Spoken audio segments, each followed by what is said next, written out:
Welcome to the Music Zone. Welcome to the rat's nest of cables. Welcome to the LP10 that's been doing more service holding up cables. Welcome to, this part's not the worst. These little hooks, they're actually pretty good at holding the small keyboards. These other hooks, they don't work well for holding the wires at all. So basically, I need to unplug all the wires here. Then I'm gonna draw up a little plan about hooking everything back together. I mean, oh god, I've tried to reconfigure this so many times, but I feel like now I've really got a kind of consistent setup for what I want to have, and yeah. I started taking stuff off the shelf. It's here. I think the top shelf I want to have be a space for some toys and stuff, and then the bottom shelf can be for stuff that's sorted into a bin. I have some crap related to tapes. I have some crap related to DC power. So I pulled out my laundry rack to kind of organize the cables, which I think I have enough cables to get the setup going, but there is a bit of a question mark there. I found these little cardboard boxes around. So they've just done some small organizing, some more than that what they were doing before. I got my batteries, this is just some miscellaneous guitar picks, charged batteries. I got all the little adapters and stuff in here. These bins that I've had on the shelf for a while are now kind of organized. Hopefully I can keep them that way. Microphone stuff, miscellaneous guitar stuff, cassette stuff, and DC adapter stuff. So kind of looking at the main section of the zone here, entirely empty. So that's my mixer. My mixer's there. Amp is there. Amp doesn't really have to go. Amp could be moved, but I like it there. I built like a little to kind of point it upwards, and it's pretty easy to access if I ever want to run the guitar into it. The mixer is there. Right now I have super short RCA cables on it. Going down to the it's my stereo amplifier down there. My pedal board's underneath. What I'm hoping I can do is move the pedal board from down there up onto this blue trunk so that I can run it as an effects loop out from there. This surface is blank. Let me take you over here. So my laundry rack has been co-opted into a cable organizer. Peeling back here and looking at the zone. Next steps for me is like really to grab a piece of paper, figure out how things are gonna run into this. It's actually like one of the best pieces of this whole setup. The key thing about the Mackie mixers here, and you can see it when we take a look at the mute switches. See how they say Alt-3-4? When you slap down the mute button on these, they actually send out from an additional output on the back, 3-4. It's unplugged right now, of course.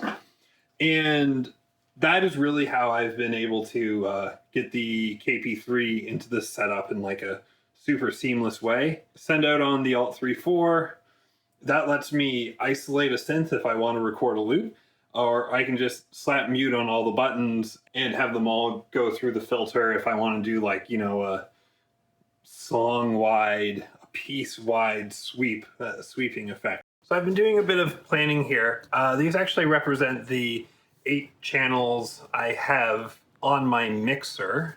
Chaos pad, it needs to return to a channel. The R3 synth, ideally I'm getting stereo in because it can, you know, do some cool spatial stuff. Beats, I think has some stereo information. And then that gives me just one guest line in. So yeah, you know, whether that's I'm hooking up the SK1 or the Ratman, I'm really only gonna have room for one to come in, but I think that's okay. One of the things that seemed to make sense to do was have the vocal bass go into one of the mono channels. And the reason I say this is because I want to hook my pedal board up on one of the effects ends, and if I do it on effect 1, then I can have the effects get applied before the signal goes to the mix, which is not what you get with the effects send 2. So I'm thinking that's where my mini Chaos pad's gonna hang out, just so I can get some global reverb going if I want it. I have my voice tone synth. It's like a vocoder, so I have that hooked into one of the mono channels, and then that leaves me 2 mono channels open, which would be great. I can get another mic going. I can get a guitar or bass in. Yeah, so I think like this is a decent plan in terms of like something I won't have to move around much. So then we go on to this sheet. I do have a lot of cables because I haven't really been organizing them well. So I've just been buying cheap dollar store cables. But I'm gonna have to go through this. I'm gonna pair up cables to the different use cases here.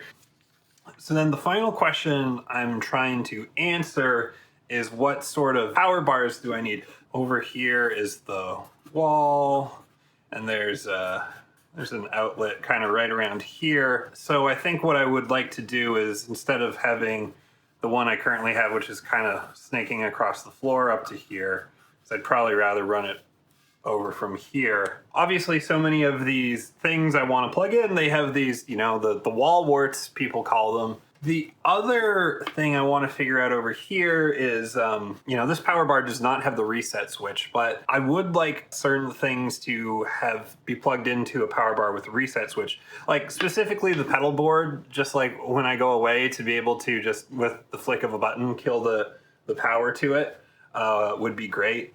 Whereas stuff like the mixer and my little amp, you know, they all have heavy duty switches on them, so I'm not so worried about them staying plugged in. Kind of got to just break it down, what goes where, and see what I need to pick up. All right, here's having a look. So these are back on the table. Everything is wired into the mixer as per the plan I came up with earlier. I was gonna say everything in that area is hooked up, but that's not true. The marquee needs a longer USB cable to power it. I don't know if this is the cleanest looking patch bay you've ever seen, but it's a lot cleaner than what it used to be. To hit the synths on the table, they are bundled here. It kind of goes into this bucket of differing wire lengths here, and then I have a tie here and there so that you can barely see the droopy wire. Yeah, turns out I had 3 ties in the collection, which seemed to be just about the right amount to get this all hooked up. So this is kind of an Errant XLR cable, and it's really long if I want it to be. Like, it's like 12 feet long or something. But that'll hook up to any mic going into the voice tone synth. Chaos pad is velcroed on here. It is currently doing room reverb. Pretty happy with all that. Okay. Wanted to just take one last look at this. So here's all my extra cables. Some of them seen better days, but a lot of them still useful. Why don't we have a look around? Here's the zone all cleaned up. I have my LP10 hanging out up there for the moment. But yeah, you can see my table here has the kind of the main setup. Sexy new power bar. This is probably the nastiest bit here. I didn't even know what to do with it because the cables are different lengths of that. So I got a bit of a rat's nest there still. Here's the mixer and kind of like sound design station, as it were.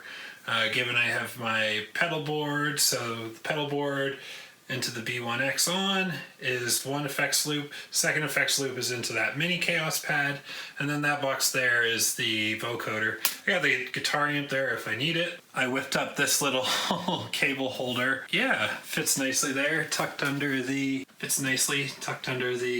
windowsill there. Boxes on top of the windowsill have different picks and stuff.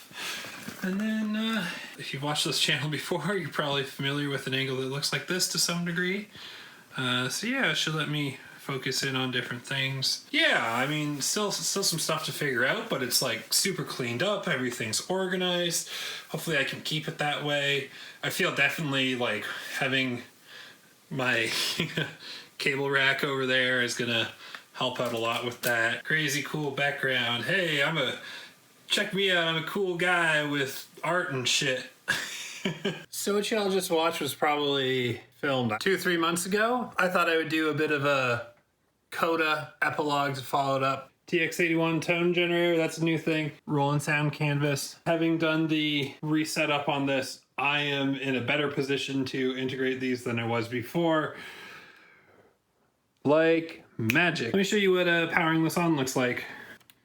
Looper, Chaos Pad, R3, which is also the MIDI controller, bass, keys. No, it's drums. It's my drum machine.